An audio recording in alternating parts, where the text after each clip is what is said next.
Devant la commission d'enquête parlementaire, Jordan Bardella, Agnès Buzyn s'est défendue de tout retard dans la gestion de la crise sanitaire. Au contraire, nous avons anticipé, a-t-elle dit, sous serment. Sous serment.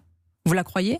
Non, je ne la crois absolument pas. Elle ment Et sous serment ? je me mets, en tout cas, je ne sonde pas les cœurs et les reins, mais je me mets à la place d'une infirmière ou d'un médecin qui, durant cette épidémie, a manqué d'absolument tout, à qui la ministre de tutelle, c'est-à-dire la ministre de la Santé, vient expliquer qu'elle avait anticipé et qu'elle était prête.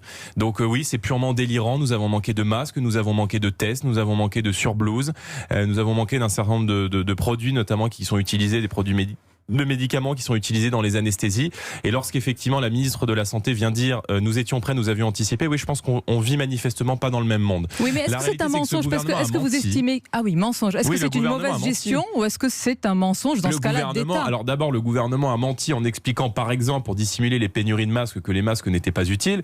Mais manifestement, la ministre de la Santé a menti aussi parce que, souvenez-vous, dans ses déclarations qu'elle avait fait au Monde il y a quelques semaines, elle expliquait, alors elle nous explique maintenant qu'elle était un petit peu fatiguée, mais elle nous expliquait très clairement qu'elle savait pertinemment que le second tour des élections municipales ne pourrait avoir lieu.